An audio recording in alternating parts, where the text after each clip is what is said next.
Hello दोस्तों। अगर आपने भी अभी अभी सीए फाउंडेशन के दिसंबर में एग्जाम्स दिए हैं और उसके बाद आपके माइंड में कहीं ना कहीं ये कंफ्यूजन चल रही है कि क्या सीए इंटरमीडिएट की प्रेपरेशन अभी से स्टार्ट कर देनी चाहिए, क्योंकि यूजली तो बच्चा जब एग्जाम से फ्री होता है उसको होता है कि चलो अब कुछ दिन मैं थोड़ा सा मेंटली अभी फ्री हुआ हूं एग्जाम से, फाउंडेशन के लिए मैंने इतना हार्डवर्क किया था, तो अभी मैं रिजल्ट तक थोड़ा सा मेंटली फ्री होकर रिलैक्स फील करता हूं। अभी पता करूंगा कि कहां पर क्या क्लासेस का सिस्टम है और उसके बाद क्या सब्जेक्ट्स है मेरे, थोड़ा सा कह लो इस चीज के बारे में अपने आप को अवेयर करवाऊंगा। तो तब तक मैं मेंटली भी रेडी हो जाऊंगा क्लासेस वगैरह लगाने के लिए। लेकिन क्योंकि सोशल मीडिया का जमाना है, आपको पता है कि हम कितना ज्यादा टाइम अपना वहीं पर स्पेंड करते हैं, तो हर तरफ देखते हैं सुनते हैं कि यार अभी से ज्वाइन कर लो वरना आपके पास टाइम शॉर्ट रह जाएगा।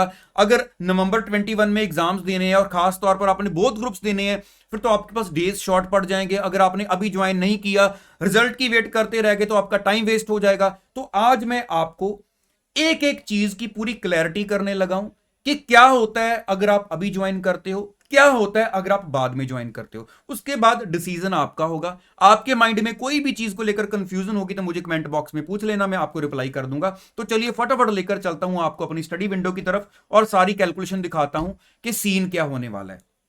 सबसे पहले देखो, अभी जैसे चलो आज मैं अराउंड 22 दिसंबर को जैसे ये वीडियो बना रहा हूं, तो अगर कोई बच्चा, क्योंकि देखो जो रिजल्ट है वो यूजली तो अगर हमेशा जो सिस्टम के अकॉर्डिंगली एग्जाम होते हैं तो फाउंडेशन का रिजल्ट नॉर्मली जैसे सीए फाइनल के साथ अराउंड 20 जनवरी तक अनाउंस होता है। तो अभी जैसे एग्जाम भी लेट हुए हैं, चलो अगर हम मानकर चलें कि जो रिजल्ट है वो 31 जनवरी तक भी अगर अनाउंस होता है, मैं ये मानकर चल रहा हूं कि अगर रिजल्ट 31 जनवरी तक भी आता है, तो अगर आप रिजल्ट आने तक जो एक्स्ट्रा पढ़ सकते हो, सबसे पहले मैं बात करूंगा जो एक्स्ट्रा पढ़ सकते हो, तो आपके पास maximum two maximum 30 to 40 days extra हैं।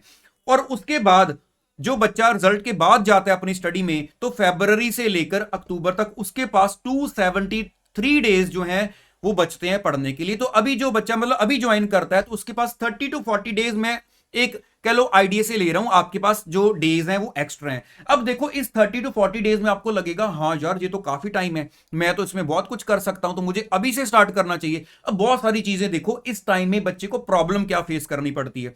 पहली बात तो वो बच्चा जो है जिसने अभी फाउंडेशन के एग्जाम्स दिए हैं, वो पर्सनली अंदर से अगर मैं बोलूं मेंटली या मतलब मोटिवेशन उसको पढ़ने के लिए, वो अभी उसमें जीरो है। क्योंकि जब आपका रिजल्ट आता है तब आपको अंदर से आवाज आती है, अंदर से कॉन्फिडेंस आता है, हाँ मैं इंटरमीडिएट का स्टूडेंट हूं। अब मुझे कह लो इतना हार्डवर्क करना है, मेरे पास जो 9 मंथ्स का टाइम है फरवरी ऑनवर्ड्स, मैं उसमें दिल लगाकर पढ़ूंगा और मैं रैंक लेकर दिखाऊंगा।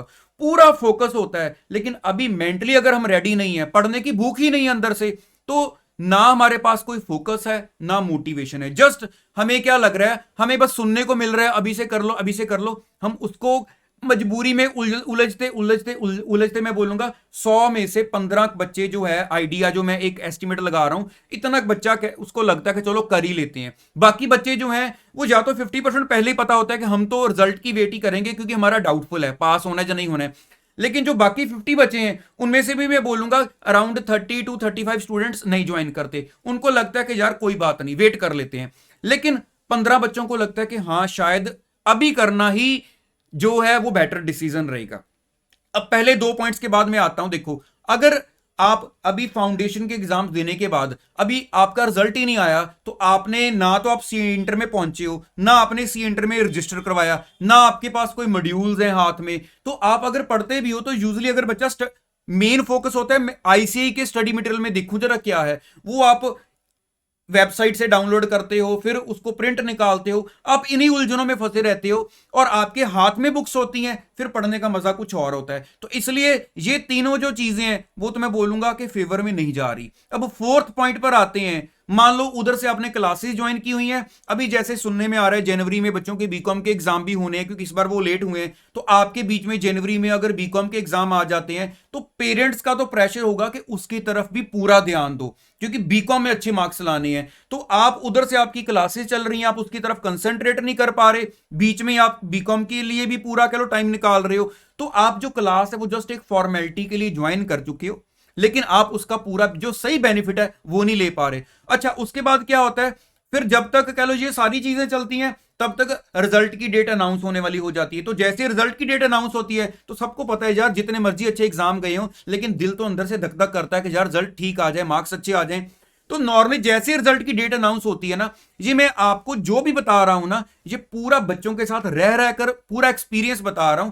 बच्चा रिजल्ट की डेट अनाउंस होने के बाद कंसंट्रेशन के साथ पढ़ता ही नहीं है। उसको लगता है यार अब तो जो भी है बस ठीक है, एक फॉर्मेलिटी के लिए क्लास लगाते रहो, रिजल्ट आएगा उसके बाद में पूरा हार्डवर्क कर लूंगा। तो ये पांचों जो पॉइंट है वो आपको 30 to 40 डेज में उलझाए रखते हैं। आपने क्लासेस तो लगाई, दिखाने के लिए तो लगा रहे हो कि मैं पढ़ रहा हूं, और दूसरे बच्चे पर स्ट्रेस आता है जो नहीं लगा रहा है, हाई यार वो क्लासेस लगा रहा है, लेकिन उसको ये नहीं पता कि बेसिकली इसने पूरा कह लो सिस्टमेटिक जो पढ़ना चाहिए था ये उसने नहीं फॉलो किया।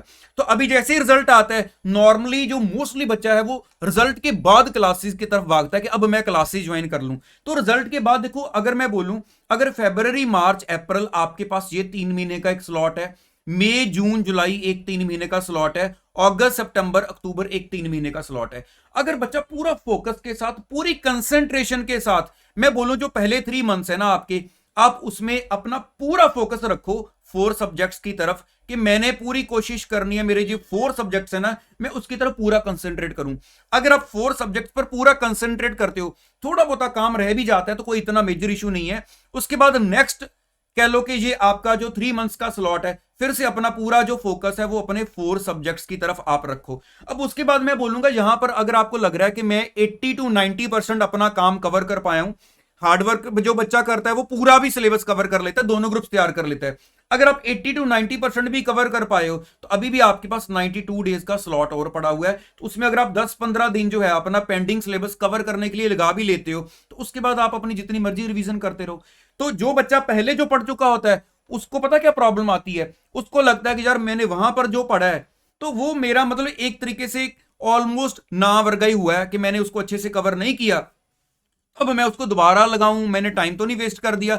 वो मेंटली से स्ट्रेस में रहता है कि मैंने जो वहां पर किया वो मुझे अच्छे से समझ नहीं आया, मैंने जो वहां पर किया मुझे अच्छे से समझ नहीं आया, वो मतलब अब मैं कैसे करूं या कैसे ना करूं। तो ये जो प्रैक्टिकल प्रॉब्लम्स है ना वो एक बच्चे के सामने आती है। तो मैं आपको यहां पर अब कंक्लूजन बता देता हूं कि अगर तो देखो, अब क्योंकि मैं यहां पर न्यूट्रल रहूंगा, अगर तो आपको लगता है कि ये जो चीजें हैं पहले आप इनके बारे में सोच लो, कि अगर आपको लगता है कि हाँ यार मैं इनको मैनेज कर सकता हूं, फिर तो मैं बोलूंगा कि आपको अभी क्लासेस के बारे में सोच लेना चाहिए, वरना आप मेंटली स्ट्रेस में आओगे। अगर आपको लगता है कि नहीं यार कि मैं इनके साथ कह लो क्लासेस को नहीं ज्वाइन कर सकता, देखो अगर आपको लगता है कि बाद वाले टाइम में मैं रैंक के बारे में नहीं सोच सकता क्योंकि उसमें मेरा रैंक नहीं आ सकता, तो आप गलत फहमी में हो। ऐसा कुछ नहीं है, ऐसे बच्चे मेरे पास हैं जिन्होंने इतने टाइम में भी पढ़ के रैंक लिए हुए हैं। तो ये बात तो नहीं हो सकती कि आपका रैंक नहीं आ सकता। ये डिपेंड करता है कि आप कितना दिल लगाकर पढ़ते हो चीजों को, कितना साइड बाय साइड रोज अपनी कह लो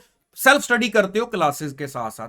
तो मेरे ख्याल से आपको हर एक चीज क्रिस्टल क्लियर होगी। जो आपके माइंड में डाउट है वो मेरे साथ आप कमेंट बॉक्स में शेयर कर सकते हो, मैं उनके रिप्लाईज आपको कर दूंगा।